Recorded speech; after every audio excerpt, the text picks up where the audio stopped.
सनम जावेद साहिबा जो कल तक तहरीक इंसाफ के लिए एक निडर खातून, एक बहादुर लीडर और एक ऐसी खातून थी जो हर मुश्किल हालात में तहरीक इंसाफ के साथ चट्टान की तरह डटी रही। अचानक ऐसा क्या हुआ कि अपने ही लोगों ने उस पर ऐसे इल्ज़ामात लगाना शुरू कर दिए जो आप सुनेंगे तो चौंक जाएंगे। मैं सारी कुछ मुख्तसर से इसकी जो कहानी है वो मैं आपके सामने रखूँगा। दरहकीकत हुआ कुछ यूँ है कि तहरीक इंसाफ के जो सोशल मीडिया एक्टिविस्ट हैं उन्होंने तनकीद बढ़ा दी है अली अमीन गंडापुर पर, और उस वाक़े के बाद जब अलीमा खानम पर जो है वो अंडा फेंका गया। ये जब वाक़या अलीमा खानम के साथ पेश आया तो उसके बाद जो तनकीद की जा रही थी अली अमीन गंडापुर पर वो बढ़ गई, और बराह रास्त उन एक्टिविस्ट ने ये बातें पूछना शुरू कर दी कि इमरान खान ने आपको जेल में बुलाया, आप इमरान खान से मिलने जेल में ना गए। इमरान खान ने आपको ये कहा कि आपने बजट पास नहीं करवाना, मेरी इजाज़त के बगैर नहीं करना, आपने वो बजट भी पास कर दिया। इमरान खान ने कहा कि 5 अगस्त के बाद एहतजाज शुरू करो, तहरीक चलाओ, आपने 3 महीनों का टाइम दे दिया। तो हमें जवाब दें कि क्या आप तहरीक इंसाफ को रिप्रेजेंट करते हैं या उसकी मुखालिफ जमात और मुखालिफ ताकत को आप रिप्रेजेंट करते हैं। यही जवाब जब सोशल मीडिया एक्टिविस्ट ने अली अमीन गंडापुर से मांगा तो उन्होंने तो ना दिया, लेकिन सनम जावेद साहिबा मैदान में आई और उन्होंने उन एक्टिविस्ट को, जिनमें से मैं एक का नाम भी मैं लूँगा, अलाउद्दीन, उसको जो है उन्होंने गद्दार तक के टैग तकसीम किए। उन्होंने ये कहा कि ये सिर्फ इमरान खान का नाम बेचकर, इमरान खान का नाम लेकर सिर्फ और सिर्फ पैसा कमाना चाहते हैं, इनका और कोई एजेंडा नहीं है। बहरहाल जब उन्होंने इस तरह की बयान दिए तो उसके बाद तहरीक इंसाफ की क़यादत, तहरीक इंसाफ के सपोर्टर, तहरीक इंसाफ की सोशल मीडिया एक्टिविस्ट जो है उन्होंने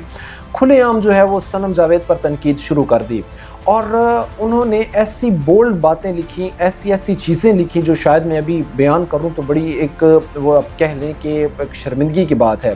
उन्होंने ये कहा कि सनम जावेद साहिबा को जिन रहनुमाओं ने पुश किया, सनम जावेद साहिबा और इनकी बहन फलक जावेद को जिन्होंने पुश किया, उनके साथ जो है, इन दोनों बहनों के उन रहनुमाओं के साथ बड़े गहरे मरासिम थे, और इवन दो उन्होंने ये तक इल्ज़ाम लगाए कि ये उनके साथ जो है वो बिस्तर भी गर्म कर चुकी हैं। उन्होंने बाकायदा जो है वो अली अमीन गंडापुर और सनम जावेद साहिबा की AI जनरेटेड जो पिक्चर्स थी वो पोस्ट की और बड़ी वल्गर चीज़ें लिखी। और सोशल मीडिया पर मोस्टली जो एनालिसिस मैं कर रहा था अभी तक, वो ट्विटर हो, वो टिकटॉक हो, वो दीगर प्लेटफॉर्म हो, 90% जो तहरीक इंसाफ के सपोर्टर थे वो सनम जावेद के खिलाफ थे। और इसकी एक बड़ी वजह यह है कि जो तहरीक इंसाफ का एक्चुअल लॉयल सपोर्टर है वो अली अमीन गंडापुर से नाराज़ है, और अली अमीन गंडापुर की खुलेआम सपोर्ट जो है वो सनम जावेद साहिबा कर रही हैं, बजाय इसके कि वो भी कहती हैं कि अली अमीन गंडापुर साहब आप क्या कर रही हैं। बहरहाल ये इस वक्त एक सिनेरियो था जिसमें सनम जावेद साहिबा पर जो है वो आप ये कह लें कि बातें भी तहरीक इंसाफ की तरफ से की गई, और उनको ये भी कहा गया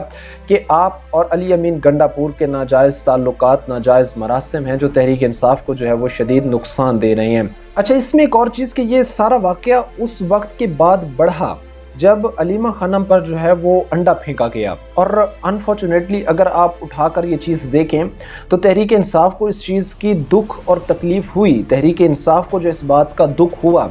और उन्होंने इन ख़यालात का इजहार भी किया। बाकी जिन रहनुमाओं को हुआ उन्होंने बार बार इन चीज़ों का जो है वो इजहार किया, लेकिन सनम जावेद साहिबा और अली अमीन गंडापुर ने बस एक कैजुअल सी इस पर स्टेटमेंट दी, और उस स्टेटमेंट के अलावा इन्होंने कुछ भी नहीं किया। और इस सारे सिनेरियो के बाद, इस सारी हालत के बाद, इस सारे रवैये के बाद अब जो तहरीक इंसाफ का एक्चुअल सपोर्टर है वो ये बात कह रहा है कि भाई शेर अफजल मरवत को जिन्होंने लॉन्च किया तहरीक इंसाफ को तोड़ने के लिए, उन्होंने अब सनम जावेद को लॉन्च किया है तहरीक इंसाफ की तकसीम कारी के लिए। बहरहाल मैं ये समझता हूँ, मैं ये कहता हूँ कि जो मौजूदा सारी सूरत हाल है, करंट सिनेरियो है, वो चाहे तहरीक इंसाफ की बात की जाए तो तहरीक इंसाफ के एक्चुअल जो सपोर्टरान हैं, जो लॉयल सपोर्टरान हैं, इनकी उम्मीदों पर अली अमीन गंडापुर साहब पूरा नहीं उतर पा रहे हैं। और जिस तरह वो चाह रहे हैं भाई कि खान साहब जो स्टेटमेंट दे रहा है अली अमीन गंडापुर उसको मानने को तैयार ही नहीं है। खान साहब कह रहे हैं कि भाई स्ट्राइक करो, एहतजाज के लिए निकलो, अली अमीन गंडापुर साहब उसको आगे से आगे जो है उसकी डेट एक्सटेंड ही करी जा रहे हैं। और उसके अलावा भी अगर इमरान खान साहब ने कहा कि भाई बजट अभी पास नहीं करवाना, अली अमीन गंडापुर साहब ने जो है वो बगैर रोके, बगैर किसी की कोई बात सुने, वो फौरी जो है वो بجٹ کے پی کے اسمبلی سے پاس بھی ہو جاتا ہے۔ بہرحال اس وقت جو ہے وہ تحریک انصاف کے جو گروپ ہیں ان میں اس وقت جو لڑائی ہے وہ بڑھتی جا رہی ہے۔ ایک طرف علی امین گنڈا پور کا بھی گروپ ہے، ایک طرف جو ہے وہ صنم علیمہ خانم کا بھی گروپ ہے، دوسری طرف جو ہے وہ بشرا بی بی کا بھی گروپ ہے۔ اس گروپنگ کی وجہ سے تحریک انصاف کو جو ہے وہ شدید خطرہ لاحق ہے، اور اب تحریک انصاف کا مقابلہ بیرونی طاقتوں سے مجھے نہیں لگتا کہ ہے۔ جو ایکچوئل عمران خان کا گروپ ہے اس کا اب مقابلہ اپنی ہی جماعت میں موجود ایسی طاقتوں سے ہے، ایسے گروپوں سے ہے جو تحریک انصاف کو ختم کرنا چاہتی ہیں۔